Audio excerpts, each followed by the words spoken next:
Hello everyone, welcome back to my channel crypto university. এই ভিডিওতে খুবই ইম্পর্ট্যান্ট একটা টপিক নিয়ে আপনাদের সাথে আলোচনা করব। যারা এই ভিডিওতে ক্লিক করেছেন অবশ্যই এই ভিডিওটা শেষ পর্যন্ত দেখবেন। 2017 সালের ডিসেম্বরের 29 তারিখে আমি একটা স্ক্রিনশট নিয়েছিলাম কয়েন মার্কেট ক্যাপের টপ 20 কয়েনের কোনো এক কারণে, অবশ্য কারণটা আমার এখন মনে নাই, বাট হঠাৎ করে যখন আমি আমার ডেস্কটপ গাড়তেছিলাম তখন হঠাৎ করে এই স্ক্রিনশটটা পাই অ্যান্ড আপনাদের সাথে এই স্ক্রিনশটটার কিছু বিষয় আপনাদের সাথে শেয়ার করব। বিষয়গুলো খুবই ইম্পর্টেন্ট হতে যাচ্ছে, সো যার কারণে বললাম অবশ্যই ভিডিওটি শেষ পর্যন্ত দেখবেন অ্যান্ড ভিডিওটি স্কিপ করবেন না। ভিডিও শুরু করার আগে বলে নিচ্ছি, চ্যানেল যদি নতুন হয়ে থাকেন তাহলে চ্যানেলটি অবশ্যই সাবস্ক্রাইব করে নেবেন এবং নোটিফিকেশন বেল বাটনটি বাজিয়ে দেবেন যেন এই ধরনের কন্টেন্ট আপনার মিস না হয়। সাথে সাথে আমাকে টেলিগ্রাম এবং টুইটারে ফলো করে নেবেন ক্রিপ্টোকারেন্সি রিলেটেড কন্টেন্ট বাংলায় পাওয়ার জন্য।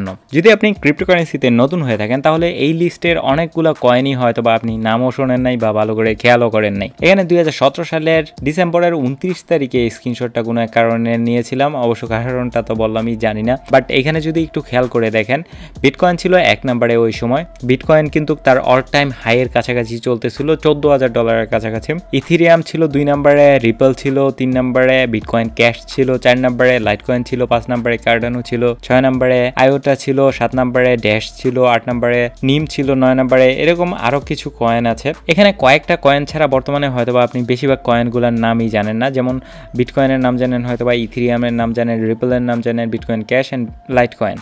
তারপর কার্ডানো ভালো পরিমাণে একটা হাইপের মধ্যে আছে বর্তমানে। তারপরে যেই কয়েনগুলো আছে এই টিআরএক্স বাদে বা টর্ন বাদে বাকি এই কয়েনগুলো মনে হয় না আপনি ভালো করে চিনেন। আমি এই স্ক্রিনশটটা আপনাদের সাথে শেয়ার করার অন্যতম কারণ হলো, দেখুন 2017 সালে লিস্টের টপ 20 কয়েন কারা ছিল আর বর্তমানে টপ 20-তে কারা আছে। চিন্তা করেন তো, আপনি নাম্বার ভেবে যদি টপ 20 কয়েন বা টপ 10 কয়েন যদি এখানে হোল্ড করতেন তাহলে আপনার আজকে কি অবস্থা থাকতো। 4 বছরের মধ্যে আপনি প্রফিট তো পাইতেন না, উল্টা লসের মধ্যে থাকতেন। আমার একটা ভিডিওতে আমি এক্সআরপি, লাইটকয়েন, তারপরে হলো বিটকয়েন ক্যাশ, টেলার, এসব কয়েনকে বলেছিলাম শিট কয়েন। তো কমেন্টের মধ্যে একজন আমাকে বলেছিল যে আমি টপ 20 কয়েনের মধ্যে কয়েনকে আমি শিট কয়েন বললাম কেন, বা আমি এই ব্যাপারে জানি না কিছু, শিট কয়েন মানে কি এগুলোই জানি না। সো যার কারণে আমি ভাবলাম আপনাদের সাথে এই স্ক্রিনশটটা শেয়ার করি আর বর্তমান পরিস্থিতি আসলে শেয়ার করি। আসলে কোনো একটা প্রজেক্ট বা কোনো একটা প্রোডাক্ট টিকে থাকতে হলে অবশ্যই তার একটা রিয়েল লাইফ ইউজ কেস দরকার, বা ওই প্রজেক্টের কন্টিনিউসলি মার্কেটের মধ্যে একটা ডিমান্ড থাকা প্রয়োজন। 2017 সালের আগে বিটকয়েন ক্যাশকে রজব্যাগ ছিল, বিটকয়েন ক্যাশে যিনি হার্টফোক করেছে তার নাম ছিল রজব্যাগ। তো তিনি এই বিটকয়েন ক্যাশকে বিটকয়েন বলে প্রচার করা শুরু করেছিল অ্যান্ড বলতেছিল এটাই নেক্সট বিটকয়েন, বা এটা নিয়ে অনেক কাহিনী হয়েছিল। তারপরে বর্তমান bitcoin.com যে এক্সচেঞ্জটা আছে বা যে ওয়েবসাইটটা আছে, ওই ওয়েবসাইটটা ছিল রজব্যাগের। তারপরে অনেকে এটার বিরুদ্ধে প্রটেস্ট করা শুরু করেছিল এবং bitcoin.com-কে বর্জন করা শুরু করেছিল, যার ফলে আবার এটাকে বিটকয়েন চেঞ্জ করে এখানে বিটকয়েন ক্যাশই আবার বসানো হয়। এ ধরনের অনেক কাহিনী ছিল এই বিটকয়েন ক্যাশকে নিয়ে অ্যান্ড বিটকয়েন ক্যাশের একটা হিউজ সাপোর্টার ছিল। কয়েকবার এই বিটকয়েন ক্যাশ 2 নম্বরে চলে এসেছিল ইথিরিয়ামকে টপকায়া। আজ সেই বিটকয়েন ক্যাশকে দেখেন 13 নম্বরে এখানে বসে আছে। আস্তে আস্তে দেখবেন বিটকয়েন ক্যাশ আরো নিচে চলে যাবে, শুধু সময়ের অপেক্ষা। কারণ হলো বিটকয়েন ক্যাশের তেমন কোনো প্রচারক বা মার্কেটিং এর আসলে কেউ নাই, বা বিটকয়েন ক্যাশের তেমন কোনো ডেভেলপ আসলে করা হচ্ছে না, বা এই ধরনের অনেক কারণ রয়েছে যার কারণে বিটকয়েন ক্যাশ তার এখান থেকে র্যাঙ্কিং হারিয়ে ফেলেছে। নেক্সট আরো কয়টা কয়েনে আমি আপনাদেরকে মানা করব যে ওই কয়েনগুলোতে না ইনভেস্টমেন্ট করার জন্য, লং টার্মসের জন্য। যেমন এখানে আছে ডজ কয়েন বা ডগি কয়েন। তারপরে হলো টিআরএক্স এর যিনি ফাউন্ডার আছেন জাস্টিন সোন, সে একজন বিজনেস মাইন্ডেড পারসন, বা ব্যবসা করতে পারে খুব ভালো করে এন্ড মার্কেটিং করতে পারে ভালো করে এন্ড তার ভালো পরিমাণ ইনফ্লুয়েন্সও আছে মার্কেটের মধ্যে। বাট এখানে সমস্যা হলো টিআরএক্স এর মধ্যে নতুন কোনো ডেভেলপমেন্ট বা নতুন কোনো কাজ, নতুন কোনো ধরনের অপশন আসলে তৈরি করা হচ্ছে না, যার কারণে টিআরএক্স কন্টিনিউয়াসলি মার্কেট থেকে তার পজিশন হারাচ্ছে। এন্ড অনেকে মনে করে টিআরএক্স এর এখানে প্রাইস অনেক কম বলে টিআরএক্স যদি বাই করি তাহলে লং টার্মসে টিআরএক্স $10 যদি যায়, বিটকয়েন যেহেতু $50,000 তাহলে টিআরএক্স তো $10 যেতেই পারে। এরকম চিন্তা ভাবনা নিয়ে অনেকে টিআরএক্স বাই করে। আসলে তারা এখানে সাপ্লাই দেখে না, টিআরএক্স এর ম্যাক্স সাপ্লাইটা যে কত পরিমাণ। আর টিআরএক্স এর মধ্যে আরেকটা জিনিস এখানে লক্ষ্য করা যায়, সেটা হলো টিআরএক্স এর মালিক যিনি আছেন জাস্টিন সোন, উনি বিভিন্ন ধরনের ইভেন্ট করায় টিআরএক্স এর প্রাইস যখন উপরে উঠতে শুরু করে বা পাম্প করতে শুরু করে তখন তার বা তার টিমের যে হোল্ডিং আছে, পার্সোনাল হোল্ডিং, ওইগুলা মার্কেটের মধ্যে ডাম্প করা শুরু করে বা মানুষের উপর সেল করা শুরু করে। এই ধরনের অনেক কাহিনী আছে টিআরএক্স এর মধ্যে আপনারা যদি শর্ট টার্মসের জন্য 5-10% 20% প্রফিটের জন্য বাই সেল করেন তাহলে টিআরএক্সে বাই সেল করতে পারেন, বা কোনো এক ধরনের ব্রেকআউট বা কোনো একটা প্যাটার্নের উপর বেস করে আপনারা এখানে ট্রেডিং করতে পারেন, বা যদি অনেক নিচে একটা সাপোর্ট লেভেলে বসে থাকে তাহলে ওইখান থেকে বাই করতে পারেন। আমি এখানে বিস্তারিত ডিটেলসে যাব না যে টিআরএক্স আপনারা কেন লং টার্মসের জন্য হোল্ড করবেন না, বা টিআরএক্স এর ফান্ডামেন্টাল নিয়ে হয়তোবা বিস্তারিত সামনে অন্য কোনো এক ভিডিওতে কথা বলবো, বাট টিআরএক্স থেকে আপনারা অবশ্যই কিছুটা দূরে থাকবেন। তারপরে হলো এখানে ডজ কয়েনটা বলতে গেলে বর্তমানে একটু পপুলার হলো ইলন মাস্কের জন্য। ইলন মাস্ক নানান ধরনের টুইট করে বা বিভিন্ন সেলিব্রিটি নানান ধরনের টুইট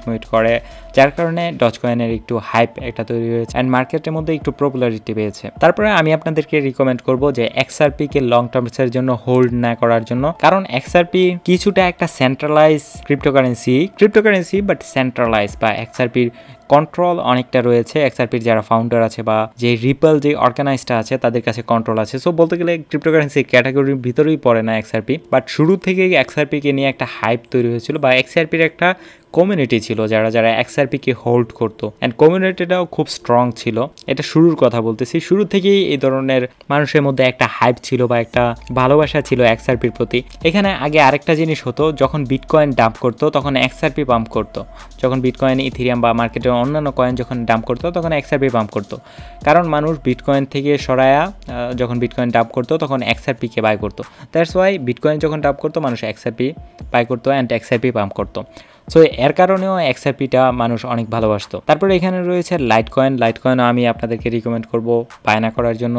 তারপরে bitcoin cash, doge coin, TRX, তারপরে আয়োটা রয়েছে, মোনারো রয়েছে, ইউএস রয়েছে, বিটকয়েন ক্যাশ রয়েছে, যেগুলো পুরাতন কয়েন আছে, অনেক পুরাতন কয়েন। আমি আপনাদেরকে রিকমেন্ড করব ওইগুলাতে না যাওয়ার জন্য, অ্যান্ড আসলে ওইগুলাতে তত বেশি গ্রোথ হওয়ার চান্সেস থাকে না। অ্যান্ড চিন্তা করেন 2017 সালের পর যদি আপনি নিজেকে আপগ্রেড না করতেন বা এসব কয়েন যদি আপনি কন্টিনিউসলি হোল্ড করতেন তাহলে বর্তমানে আপনার কি পজিশন হতো। সো সবার কাছে যে অনুরোধটা থাকবে সেটা হলো, আপনারা যখন হোল্ড করেন তখন একটা পোর্টফোলিও 10-20টা কয়েনের একটা পোর্টফোলিও তৈরি করেন। ভালো ভালো যেসব প্রজেক্ট আছে, নেক্সট জেনারেশন প্রজেক্ট, এখানে সবগুলা যে সাকসেস হবে তা কিন্তু না, কয়েকটা প্রজেক্ট আস্তে আস্তে ফেল হওয়া শুরু করবে। তো যখনই আস্তে আস্তে প্রাইস ড্রপ করা শুরু করবে বা যদি প্রজেক্টের মধ্যে তেমন কোনো ডেভেলপমেন্ট না দেখেন, তাহলে নতুন যেসব প্রজেক্ট আসতেছে মার্কেটের মধ্যে ওইসব প্রজেক্ট থেকে আপনি ইনভেস্টমেন্ট ছড়ায় এই নতুন প্রজেক্টগুলোতে ইনভেস্টমেন্ট করবেন। আর নতুন প্রজেক্টগুলোতে গ্রোথ হওয়ার চান্সেস থাকে কিন্তু অনেক পরিমাণ। হয়তো বা আপনাদের মধ্যে অনেকে ওই কাহিনীগুলো দেখে নাই। আমি আপনাদের এখানে যেসব কয়েনগুলো রয়েছে এই কয়েনগুলো নিয়ে আপনাদের সাথে কিছু কাহিনী শেয়ার করি। একটা সময় এই ইউএসকে বলা হতো ইথেরিয়াম কিলার। একটা সময় এখানে ছিল অ্যারাউন্ড 3-4 নাম্বারের দিকে কয়েকবারই এসেছিল। এটাকে বলা হতো ইথেরিয়াম কিলার। আর তারা 2017 সালের আগে লার্জেস্ট আইসিইউ করেছিল। 2017 সালে নাকি 17 সালের একটু আগে ছিল, যেখানে তারা $2 বিলিয়ন ফান্ড রেজ করেছিল। এন্ড তারা এখানে একটা হিউজ টিম ছিল, যেটাতে প্রতিদিনই 2 দিন পর পরই তাদের নানান ধরনের আপডেট আসতো। আজ বর্তমানে সেই ইউএস যদি আপনি এখানে খোঁজেন তাহলে দেখবেন বর্তমানে 29 নাম্বারে রয়েছে। হয়তোবা বেশিরভাগ এক্সচেঞ্জারে লিস্টেড থাকার কারণে এইসব বেশ কিছু কয়েন এখানে যেগুলো আছে, মোনারো, ইউএস, আয়োটা, বিটকয়েন, এসবি, এগুলো বেশিরভাগ এক্সচেঞ্জারের মধ্যে লিস্টেড থাকার কারণেই বর্তমানে টিকে আছে, কারণ এক্সচেঞ্জারের মধ্যে অনেক লিকুইডিটি থাকে অ্যান্ড কয়েনগুলো অনেক পুরাতন কয়েন। এখানে যেসব পুরাতন কয়েন আছে একটারও বলতে গেলে তেমন কোনো ইউজ কেস বর্তমানে নাই, বা তেমন স্পেশাল কোনো আপডেট বলতে গেলে বর্তমানে নাই। তারপরে এখানে ড্যাশ ছিল একটা পেমেন্ট কারেন্সি। ওই সময় ভেনেজুয়েলাতে খুব পপুলার ছিল ড্যাশ, অ্যান্ড ভেনেজুয়েলাতে ড্যাশ ইউজ করা হতো বিভিন্ন শপের মধ্যে, অ্যান্ড ড্যাশকে নিয়ে ভালো একটা হাইপ ছিল ওই সময়। মানুষ এটাকে বলতো পেপাল কিলার, বা নেক্সট ইন্টারনেট অফ মানি, বা ইন্টারনেটের মধ্যে পেমেন্টের জন্য এটা ইউজ করা হবে ড্যাশ, বা ড্যাশকে নিয়ে মানুষের মধ্যে অনেক বড় ধরনের একটা হাইপ ছিল। তারপরে ইথেরিয়াম ক্লাসিক, বিটকানেক্ট তো স্ক্যামই করলো। বার্জ নিয়েও একটা হাইপ ছিল, যেটা অ্যারাউন্ড 40x পর্যন্ত রিটার্ন দিয়েছিল এই কয়েনটা। এর জন্য এটা নিয়ে ভালো একটা হাইপ ছিল এবং কয়েক মাসের পর মাস ছিল বাইন্যান্সে সবচেয়ে বেশি ট্রেডেড ভলিউম বা সবচেয়ে বেশি ট্রেডিং হতো বার্জের মধ্যে। সো সময়ের সাথে সাথে কিন্তু এইসব কয়েনগুলো হারিয়ে যাচ্ছে। বর্তমানে টিকে আছে শুধুমাত্র বিটকয়েন, ইথেরিয়াম, আর রিপেলও বলতে গেলে কিছুটা টিকে আছে। বাট রিপেলের সাথে যেহেতু রিসেন্টলি এসইসির বা সিকিউরিটি অ্যান্ড এক্সচেঞ্জ কমিশনের ঝামেলা চলতেছে, হতে পারে আস্তে আস্তে রিপেলও নিচে চলে আসবে বা এই লিস্ট থেকে হারিয়ে যাবে, বা নতুন যেসব কয়েন আসতেছে যেমন চেইন লিঙ্ক, কার্ডানো, পোলকাডট, এসব কয়েনগুলো টপ লিস্টের জায়গা দখল করে নেবে। এখানে যদি সময়ের সাথে সাথে আপনি যদি পোর্টফোলিওটাকে ডাইভার্সিফাই না করতেন বা অন্যান্য প্রজেক্টের মধ্যে ইনভেস্টমেন্ট না করতেন বা এগুলো যদি সেল না করতেন, তাহলে আজকে দেখতেন আপনার পোর্টফোলিও 50-40% মাইনাসের মধ্যে রয়েছে 4 বছর হোল্ড করার পরেও। আর এই ভিডিওটার মূল উদ্দেশ্য ছিল এটাই যে আমরা হয়তো বা টপ লিস্টের এই কয়েনগুলোকে দেখে এগুলোকে হোল্ড করার কথা ভাবি যে 7 নাম্বার লার্জেস্ট ক্রিপ্টোকারেন্সি XRP, আমরা XRP কে হোল্ড করি, বা লাইটকয়েন যেহেতু টপ 10 ক্রিপ্টোকারেন্সি তো আমরা লাইটকয়েন কে হোল্ড করি, বা বিটকয়েন ক্যাশ কে হোল্ড করি যেহেতু বিটকয়েন ক্যাশ 13 নম্বরে রয়েছে, বা স্টেলার কে হোল্ড করি যেহেতু টপ 20 বা টপ 50 এর মধ্যে আছে এই কয়েনগুলা। সো এরকম কনফিডেন্স অনেক নতুন ইনভেস্টরদের ক্ষেত্রেই চলে আসে, যার কারণে আমি আপনাদেরকে এই এক্সাম্পলটা দেখালাম আর কি। শুধুমাত্র টপ লিস্টে চলে আসলেই কয়েন বা প্রজেক্ট বা যারা সিইও আছে, টিম আছে, তারা কিন্তু ভালো হয়ে যায় না। আর যদি তারা ভালো না থাকে সেই প্রজেক্ট বেশি দূর আগাতে পারে না বা বেশি দূর যেতে পারে না বা কন্টিনিউয়াসলি নিজের গ্রোথ রাখতে পারে না, এন্ড একটা পর্যায়ে বলতে গেলে তাদের প্রজেক্ট আস্তে আস্তে শেষ হতে শুরু করে। এখানে আরেকটা স্ক্রিনশট আপনাদেরকে দেখাই, এটা হলো 2015 সালের শেষের দিকে, 2015 সালের শেষের দিক থেকে 2016 সাল পর্যন্ত এই লেভেলের একটা টাইমে তোলা এই স্ক্রিনশটটা। এখানে যদি দেখেন আপনি বিটকয়েন 1 নম্বরে, ইথেরিয়াম 2 নম্বরে, XRP 3 নম্বরে, 4 নম্বরে ছিল লাইটকয়েন, বাকি 5টা আমার মনে হয় না আপনারা চিনেন। এখানেও যদি দেখেন রিপেল কিন্তু 3 নাম্বার থেকে একসময় 3 নাম্বার এন্ড 2 নাম্বারের মধ্যে চলতো রিপেল সব সময়, রিপেল কিন্তু বর্তমানে 7 নম্বরে চলে এসেছে। আর LTC ছিল 4 নম্বরে। এই তিনটা প্রজেক্টই এখানে ঘোরাঘুরি করতো, লাইটকয়েন একবার যাইতো 2 নম্বরে বা 3 নম্বরে, আবার আসতো ইথেরিয়াম ব্যাক, আবার রিপেল ব্যাক, কিন্তু এখানে দেখেন লাইটকয়েন আজকে চলে এসেছে 10 নম্বরের মধ্যে। তারপরে 5 নম্বরে ছিল মোনারো মোটামুটি 4 নম্বরে, 3 নম্বরে কয়েকবার গেছিল। এগুলো আমার চোখের সামনে দেখা, এইসব প্রজেক্ট যে কিভাবে হারিয়ে গেল, আপনারা যদি এতটা টাইম এখানে থাকতেন তাহলে হয়তো বা